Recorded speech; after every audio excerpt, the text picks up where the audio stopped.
विद्यार्थी मित्रांनो, सह्याद्री ट्युटोरियल्स मध्ये तुमचं स्वागत आहे।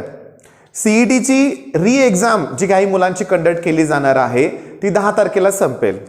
16, 17, 18 तारखेपर्यंत तुम्हाला आन्सर की मिळेल। आन्सर की म्हणजे ना बरं का बाळांनो, नुसती प्रश्नांची उत्तरं नाही आहेत, तुम्ही स्वतः जो पेपर अटेम्प्ट केलेला आहे तोच तुम्हाला तिथं विजिबल होतो।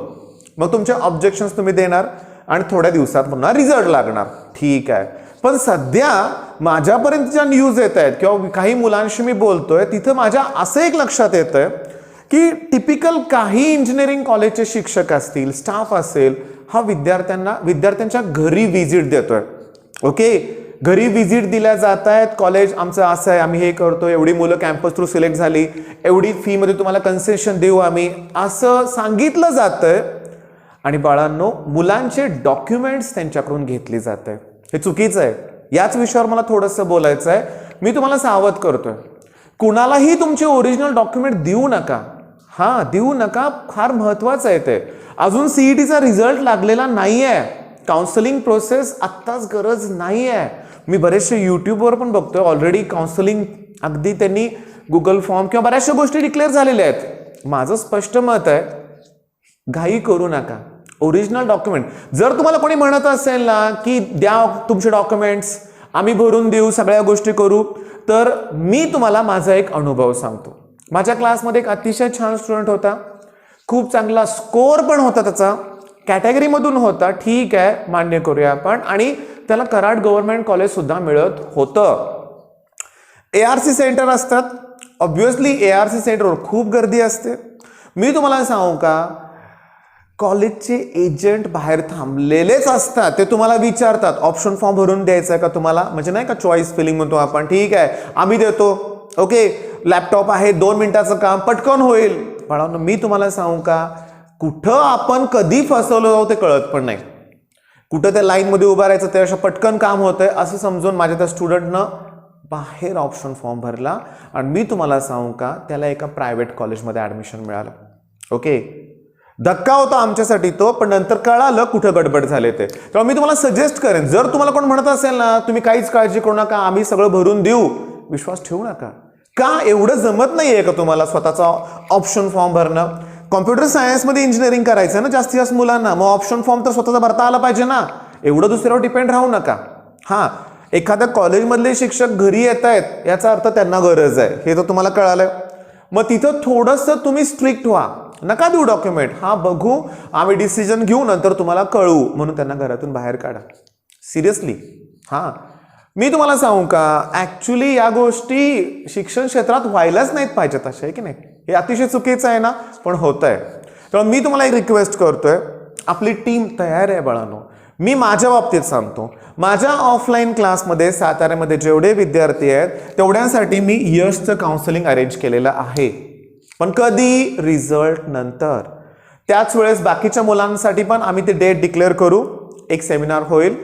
मला तर असं वाटतंय की वेबिनार, मी यशशी बोललोय, एक वेबिनार जर यशनं अरेंज केला तर सगळ्यांनाच बेनिफिट ठरणार आहे। लास्ट इयर मला आठवते, सीईटीच्या अगोदर PVPIT कॉलेजमध्ये मी पुण्यात एक वेबिनार दिला होता, अरेंज केला होता, मग तिथल्या शिक्षकांनी, त्याचा खूप मुलांना बेनिफिट झालं होतं। मी तसंच यशला रिक्वेस्ट करतोय की जर त्यानं तसं काय केलं, ऍक्च्युली झालंय आमचं बोलणं, तो करायचा प्रयत्न करतोय, केलं तर फार छान होणार आहे, प्रॉपर तुम्हाला गायडन्स मिळेल। ओके, नाहीतर तुम्हाला सांगू का, समीर शेख, खुशी त्रिपाठी मॅडम आहेतच, आणि सीमा मॅम बायोलॉजी मॅग्निफाईड, एक टीमच बनवतोय आम्ही। ओके, जेणेकरून तुम्हाला PCB साठी म्हणजे फार्मसीसाठी आणि त्याच्यानंतर ॲग्रीसाठी सुद्धा गायडन्स मिळेल। गरजेचं आहे म्हणून आपण ह्या गोष्टी डिक्लेअर करतोय बरं का। मग आता व्हिडिओच्या शेवटी मला तुम्हाला सांगायचं आहे की मी आनंदानं सांगतोय की समीर शेख आणि खुशी त्रिपाठी मॅडम आम्हाला भेटायला साताऱ्यात आल्या होत्या। एक छोटासा व्हिडिओ तयार केलेला आहे, आज दुपारी 12 वाजता 1 वाजता मी तो अपलोड करेन, तो देखील प्लीज बघा। म्हणजे हे दोघं एवढे खुश होते मला भेटून आणि मी पण खूप खुश होतो यांना भेटून। मग एक इच्छा त्यांचीच होती की छोटासा व्हिडिओ आम्ही तयार केलेला आहे, दुपारी मी अपलोड करेन, नक्की बघा। पण मी तुम्हाला रिक्वेस्ट काय केले बाळांनो, काळजी घ्या, स्वतःची फसवणूक होऊन देऊ नका बाळांनो। आणि दिले डॉक्युमेंट ती लोक परत करत नाहीयेत, अशा आत्ता केसेस झालेत, लक्षात घ्या, माझ्यापर्यंत आलेत त्या गोष्टी। मी तुम्हाला सांगू का, अशा वेळेस तुम्ही स्ट्रॉंग बना। का ते डॉक्युमेंट तुमचे देत नाहीत परत, दिलेच पाहिजेत।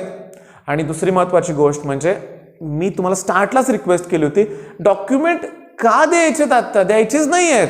हां, आम्ही अजून डिसिजन घेतलेला नाही आहे. रिझल्ट लागल्यानंतर, पर्सेंटाईल कळल्यानंतर आम्ही डिसिजन घेऊ, असं स्पष्टपणे बोलायला शिका. ठीक आहे. मग आता छोटासा व्हिडिओ आहे, थांबवतो इथं मी. डॉक्युमेंट्स गोळा करा, नसतील गोळा झाले, तुम्हाला मिळाले असतील तर ते गरजेचे आहेत, महत्त्वाचे आहेत.